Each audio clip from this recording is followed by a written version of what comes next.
Hey there guys, welcome back. As you can see, we've got another raised garden bed made with corrugated tin. I recently made a couple beds for some friends of mine and another one for sale. And I used the corrugated tin. I started thinking, you know, I wanted to try some different designs. So I've come up with the horizontal. Actually, I haven't come up with it. I've seen pictures on the internet where people have used it horizontal. I'm just trying to make my own easy to build design of a bed. So basically all I did to build this bed was use standard redwood fence boards. These are the 6-foot guys that you get from Home Depot or Lowe's, 5.5 inches and 3.5 inches wide. So basically that's all this bed is built out of. You don't have to do any other cutting other than the length, and you'll have to cut 445s. Just for the top dressing here, so you'll kind of see how that is. And you got tin on the sides, but yeah, pretty much just a very basic bed. I'm gonna make a sister one to this one, but the only thing I'm gonna change, because I think I want a little more tin to show through, instead of using the 5.5 inch for the corners, I'm just gonna use the same dimensional lumber. I think it'll give it a you know, maybe a different look, maybe a little bit nicer look. So let me get to cutting and we'll see what we can get turned out.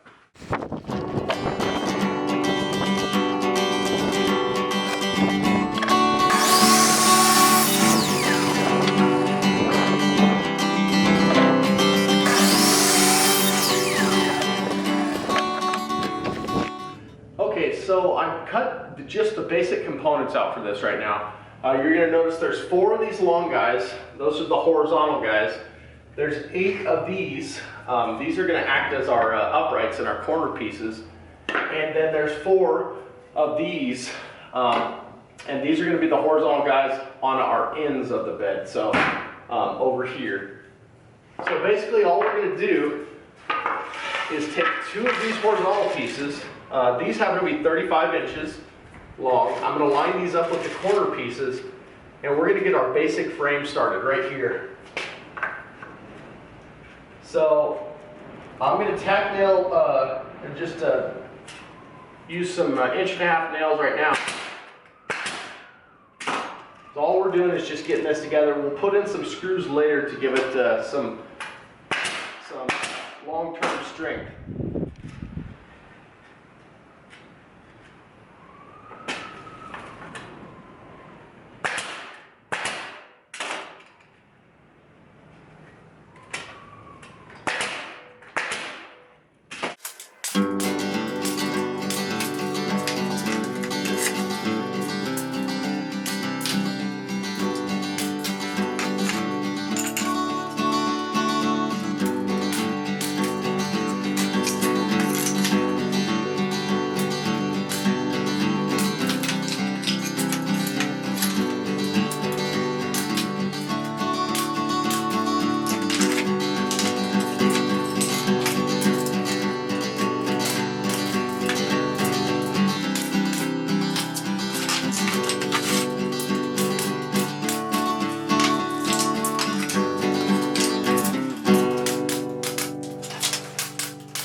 Okay, so we got the frame together. It's pretty much the same as the other one.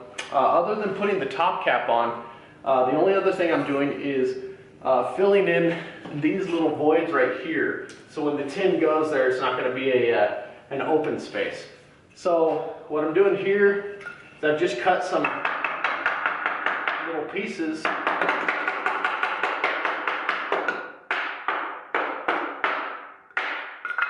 are going to fill that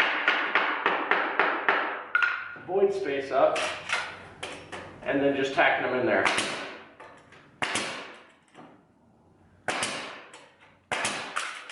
Again, as I said before, I'm just tacking this together right now with nails. Obviously this would hold up for a little while in the garden or filled up with soil with just these nails, but long term they're going to push out. So for the corner pieces and those pieces, after I'm done with this, I'm going to countersink some screws in there. I don't know if I'll show it, but the screws are going to hold the wood together a lot better for the long term. But It's not that big a bed or high a bed, so it doesn't need to be too crazy, but you do need to have some screws or some brackets, something to just keep this a little stronger. So let me get the rest of these put in, and then I'll show putting the top cap on. Okay, so I've got all of my gaps filled in down here. Only thing left to do other than adding the tin is to put my top dressing on. So what I like to do is I just cut a 45 on one end first, and then I lay it on here and kind of see what where the reveal is that I like. You know, how far I want it coming off this side and this side. And then all I do is I give myself a very conservative mark over here about where I want it. I'm going to go cut this again and then kind of see how see if it's the way I like it. So hold on one second, I'll be right back.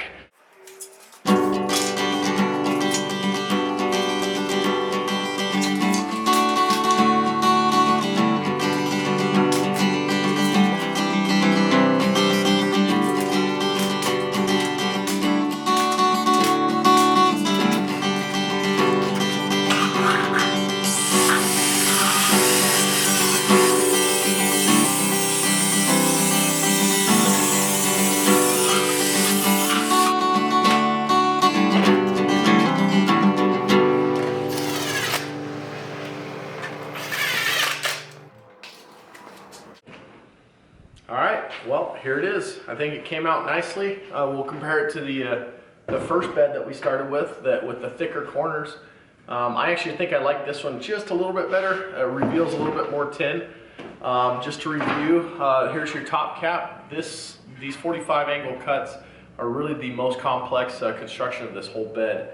I used in total about 7 of these fence boards right here, standard $1.50 fence boards at Home Depot or Lowe's, and really I think it's just a real nice, easy project that pretty much anybody can do if you wanted to dress up your garden. Granted, these aren't the cheapest beds to make. You can make one cheaper, but I think they, for the price, maybe 10 or 11 bucks of boards and maybe a few bucks of tin, I think they will do really nicely to dress up your garden and just give it a unique look. So anyway, thanks for watching, guys. I appreciate it, and we'll see you next time.